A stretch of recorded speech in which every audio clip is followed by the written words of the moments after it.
You're going to learn how to create a perfect gradient. It's going to turn out super smooth and gradual. And we're going to do several practices, okay? One practice isn't enough, I'm telling you. And after doing the various practices in this video, you're going to have to do more at home. So you're not leaving here until you master gradients. And why are they so important? Well, because mastering it can greatly improve our watercolors, as we'll have better control over the initial base color washes, and consequently will achieve well-blended backgrounds that can infuse our watercolors with atmosphere and ambiance.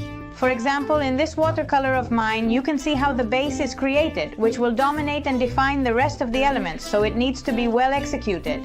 If you want, you can watch the video of the process of this piece by clicking up here. It perfectly defines the base colors and the atmosphere. And all of that well unified, without any blobs or dry lines. All thanks to the magic of water and brushes. Let's get to the practice. But before all this, don't forget, of course, to subscribe to this channel, give it a like, hit the bell, and leave me a comment. Let's make magic with the brushes. I'm going to use these two sheets that I had left. This small size because we're going to do, a small practice first. Look, I use Arches brand paper, rough grain, which is 300 grams. I just have two sheets left from this pad, see? Of this size. Then we're going to try a larger size, okay? But okay, let's take it step by step. Look at the format. I'm going to do it horizontally, okay? Because as landscape painters, we're almost always going to be painting in this format, okay? To make it nice and smooth, first we're going to wet the entire paper. Let's grab our wash brush. And well, in my case, I'm going to use this one I have here, which is from the Da Vinci Casaneo brand, from the series 498, which is a series of synthetic brushes that mimic squirrel hair, okay? From Petit Gris. And this is number 6. Look, I'll show it to you up close so you can see it better. Super elastic, super absorbent. The truth is that it's a synthetic brush that mimics natural hair very well. All right, so let's grab water without fear and wet the entire paper.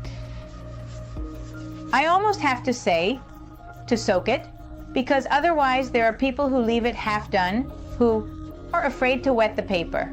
And no, here we are working with good materials. This is a sturdy paper, see? I've got it, look, I'll change the angle so you can see the shine of the paper. Look how soaked it is, do you see it? Now we're going to do a gradient of a single color, okay? First, for example, with cobalt blue, okay? It's a beautiful, intense color. So while we're getting our color ready, we let the paper absorb the water well and prepare it. The paper get ready, here we go. Well, look how much paint I've pulled out. Also the same, don't be afraid. Pull out paint. So, there are people who mix just a little bit on the palette, and with that I can't even get started, okay? That's why we need good brushes that absorb and hold water. Are we going to go from darker, more saturated pigment to lighter, okay? To make the gradient of a single color, and we're starting, without fear, in one go, horizontal brush strokes. In one sweep, without being afraid to hold the brush loosely. Don't hold it tight. You know, since I teach piano, I love making comparisons, okay? To play the piano, we can't have tense wrists. Well, to hold the brush, we shouldn't be tense either, okay? Look how the water flows. How beautiful it is to see all that. So, do you see my flexible wrist? Flexible wrist. And flexible wrist, do you see? Look, the movements are very important. Do we need to learn how to make movements, okay? Flexible wrist, this, okay, like a dance. The dance of the brush. And without fear, well, if I'm short on pigment, I don't run out anymore, but it happens to me sometimes, so I just add more on top. Am I going to add a little more water? Okay, so that it loses saturation. Mental calculations of water level, do you see? Here I'm adding a bit more water. What can we do to make the transition smooth? Look, not much space, but well, that's it. I still have enough wetness all over this. Should I add a bit more so it blends more? Okay. So you can see that without fear, while it's still wet like it is now, we can touch it a little bit. Look, we're getting closer so you can see how wet the paper still is. Well, and if we wanted, we could make top area a little bit stronger. Shall we give it a try, okay? Doesn't the same tone not allow us to play much with it? Do you see? And now that it's a bit drier, just a little, I'm adding more, it becomes creamier. Well, that would be it. Basically, we have a super blended gradient without any blobs or weird stuff. Let's go for 2 colors. While we wet the paper, we can also practice wrist looseness, okay? As we're soaking the paper, we can go horizontally and vertically. This gesture is also really cool. You can do it to practice the wrist up and down. We're going to use cobalt blue and gold green. Yeah, more pigment, more than clear, since we're starting with wet paper. It takes longer to absorb, but look, do you see how beautiful that cobalt is? And now, okay, we're going to reduce the saturation a little bit because here I'm going to make meeting. I'm going to remove a bit of water. Now I'm removing a bit of water, okay? Yeah, It was a bit soaked here and I'm moving to the other color.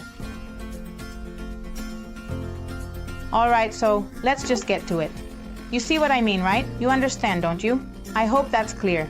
I hope you understand what I mean, right? I trust that's clear. I'm starting from the bottom in this case because I already know I'm going to have trouble putting in too much pigment. And since I have the wood tilted, well, it's already mixing for me. I clean the brush, dry it a bit, and I put it in the middle so it blends a little. You see?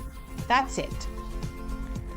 A smooth, gradual transition with a little mix of the 2 colors in the middle.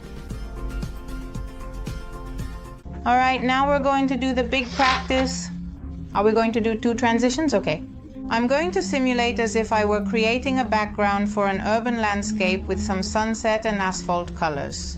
But hey, you can use whatever colors you want. And here in this format, it will definitely show if we don't have good materials, at least decent ones, okay? So, just in case, since I don't know what materials you're using, I'm going to leave some links to brushes in the description box of this video. Look, for example, since this format is going to be bigger, I'm interested in using this brush, which is made of goat hair. And as you can see, it's wider, so it will allow me to soak the paper a bit faster, okay? It's the one I usually use when I do this type of format. I use this format a lot, just like before, okay. We're soaking, let's soak the whole paper so it has the shine we saw before, you see. It's made of goat hair, and these are super cheap and really soft and flexible. All right, let's get to it. I'm going to start now with this one, which is a bit bigger to pick up more pigment compared to this one. You'll see, this is the synthetic one I used before, which works really well. And now I'm going to use this one, which is made of natural squirrel hair, and it's from the brand Winsor Newton, number 10, okay? Be careful, because it's a bit, the wood can be of lower quality. You see here that it's a bit split, but it's a really good brush, since I'm not doing a landscape. We're not going to pay too much attention to the color we use, even though for this sky, I would tone down this vividness of blue a bit. But hey, right now, we're doing this 2009 practice. And it doesn't matter so much what pigment we're using. I'm reinforcing the upper area. Remember, for landscapes, this is another topic. But for landscapes, you always have to make the upper and lower areas darker. I'm going to switch to the other brush now, which will work better for me, and we're going to do the sunset tones. We always pick up a lot of pigment because when the water dries, the colors lose saturation, meaning they become a bit washed out. So don't be afraid. This tone, for example, for me, if I were doing an urban landscape, this would be the asphalt area. But I could also start using this tone a bit. That's fine. And now I'm going to add some darker tones for the asphalt. This tone, for example, would be for me if I were doing an urban landscape. It would be the asphalt area. But I could also start using this tone a bit. That's fine. And now I'm going to add some darker tones for the asphalt. Look, I'm taking advantage of this here, mixing this. The secret ingredient, quinacridone purple. And look, we're lacking intensity. Do you see it? Let's grab more pigment, more, because everything is so wet that it's harder now. The wetter the paper is, the harder it will be to pick up pigment and absorb color. So no fear, you see. A little darker down below. I'm going to dry the brush a bit. I'll go in here and it starts mixing, and I can reinforce it. I can push it a bit to the other side by tilting the board so it mixes a little better.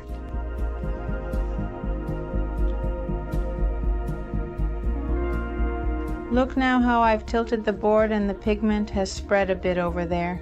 I could still insist a bit down here, since everything else has mixed in as well.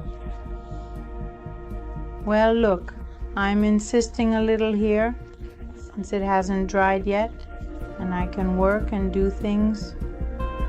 See? And so it remains a little darker at the bottom to give depth. The key is wetting the paper using a good brush and quality watercolors. The water does most of the work, aided by our brush movements. This is the dry result. And then the moment of transition, almost everything is done by the water itself, and we can help a bit with the movements of the board, and especially the gestures we make, the movement of the brush. And look, this is how it looks once it's dry. Here below we have some small waves that the paper made, and if we had stretched the paper before starting to paint, it would have been much more homogeneous. But this really depends on our needs. I hope it was a very complete video and that everything was very clear to you. If you have any questions, leave them in the comments below, and I'll see you soon in another video. Have a great week and see you soon.